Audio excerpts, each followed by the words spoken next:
எல்லாருக்கும் வணக்கம். என் பேர் சுமதி. நான் விருதுநகர் டிஸ்ட்ரிக்ட்லேருந்து வரேன்.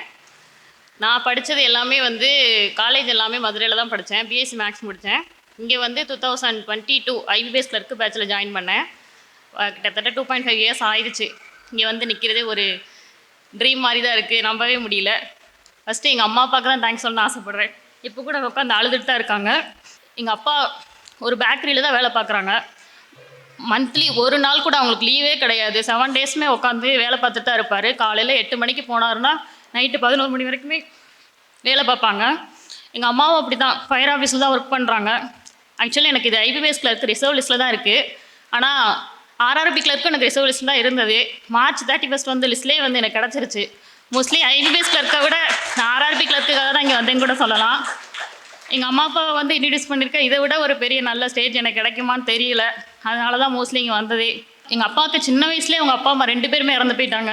கிட்டத்தட்ட ஒரு 7-8 வயசுலேயே இறந்து போயிட்டாங்க. அப்படி இருந்துமே இவ்வளோ ஒரு நல்ல ஒரு எங்களை வளர்த்துருக்காருன்னா உண்மையிலே ரொம்ப ப்ரௌடாக இருக்குது எனக்கு. இங்கே நின்று பேசவே ஒரு எனக்கு அக்கா ஒன்றா ஒரு அண்ணா இருக்காங்க. ஒருத்தராவது கவர்மெண்ட் ஜாப் போகணும்னு சொல்லி தான் எங்கள் அப்பா எங்களை வளர்த்ததேவும். அது எங்கள் அப்பாவோட ஆசை எனக்கு நிறைவேச்சுன்னு நினைக்கிறேன்.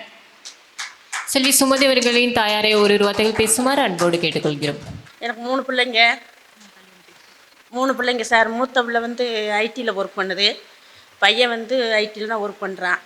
இந்த பிள்ளை பிஎஸ்சி மேக்ஸ் முடிச்சுட்டு போதும், நம்ம 3 பிள்ளைகளை படிக்க வைக்க முடியாது, வேலைக்கு போகலாம் அப்படின்னு சொன்னேன். இந்த பிள்ளை அப்படின்னா போக முடியாது, நீ எப்படியாவது வேலை பார்க்கணும், ஒரு ஆளாக வீட்டில் வேலை பார்க்கணும் அப்படின்னு சொல்லி இந்த பிள்ளை ஒரே இதாக சுரேஷ் அகாடமியில் தான் படிக்க போவேன் அப்படின்னு சொல்லிட்டு இப்போ காலேஜ் முடிச்சுட்டு 1 வருஷம் வீட்டில் தான் இருந்தது. வேணாம்மா போதும், வேலைக்கு போகலாம், +2 முடிச்சுட்டு 3 பிள்ளைகளுமே வேலைக்கு போகலாம், நம்ம வேலை செஞ்சு சாப்பிடுவோம், வேறு நாள் வேலை பார்த்து எங்களால் படிக்க வைக்க முடியாது, வேண்டான்னு சொன்னோம். ஏதோ கடவுள் கிருபையால் எங்களுக்கு 3 பிள்ளைகளுக்குமே கடவுள் நல்லா கல்வியை கொடுத்துருக்காரு.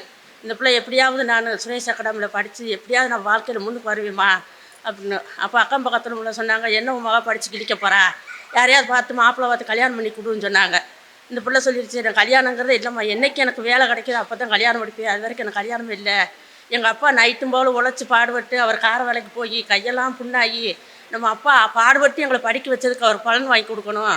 நான் ஒரு நாள் கூட வீட்டில் இருக்க மாட்டேன் சார், அவர் ஒரு நாள் கூட வீட்டில் இருக்க மாட்டார். எல்லாம் நான் ஃபயர் ஹவுஸ் தீப்தி ஹவுஸ் வேலை பார்த்து எப்படியாவது படிக்க வச்சதுக்கு உங்களுக்கு ஒரு இதுக்கு பலனை கொடுக்கணும் அப்படின்னு சொல்லிட்டு இந்த பிள்ளை நான் ஒரே இதை படித்தே தீர்வேன் அப்படின்னு சொல்லிடுச்சு. இப்போ போன வருஷம் கூட வேணாம்மா போதும் அப்படின்னு.